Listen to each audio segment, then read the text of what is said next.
दूसरा इतिहास अध्याय 19। येहू की फटकार। यहूदा का राजा यहोशापात यरूशलेम को अपने भवन में कुशल से लौट गया। तब हनानी नामक दर्शी का पुत्र येहू यहोशापात राजा से भेंट करने को निकला और उससे कहने लगा, क्या दुष्टों की सहायता करनी और यहोवा के बैरियों से प्रेम रखना चाहिए?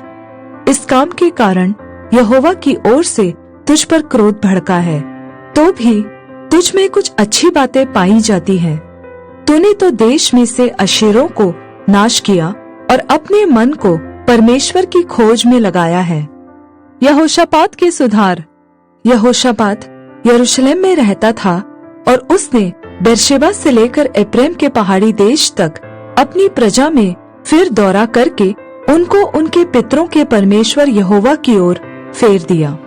फिर उसने यहूदा के एक एक गढ़ वाले नगर में न्यायी ठहराया और उसने न्यायियों से कहा, सोचो कि क्या करते हो, क्योंकि तुम जो न्याय करोगे वह मनुष्य के लिए नहीं, यहोवा के लिए करोगे, और वह न्याय करते समय तुम्हारे साथ रहेगा।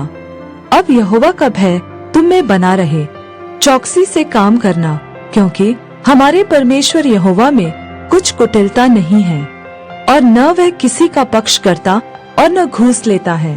यरूशलेम में भी यहोशापात ने लेवियों और याजकों और इज़राइल के पितरों के घरानों के कुछ मुख्य पुरुषों को यहोवा की ओर से न्याय करने और मुकदमों को जांचने के लिए ठहराया। उनका न्यायासन यरूशलेम में था।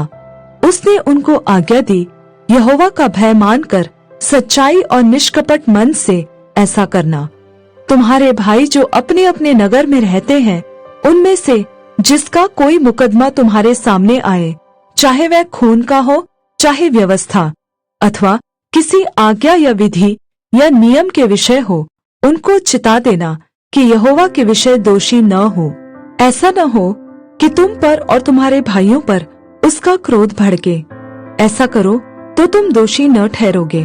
और देखो, यहोवा के विषय के सब मुकदमों में तो अमर्या महायाजक और राजा के विषय के सब मुकदमों में यहूदा के घराने का प्रधान इश्माएल का पुत्र जबद्याह तुम्हारे ऊपर अधिकारी है, और लेवीय तुम्हारे सामने सरदारों का काम करेंगे। इसलिए हियाव बांध कर काम करो और भले मनुष्य के साथ यहोवा रहेगा।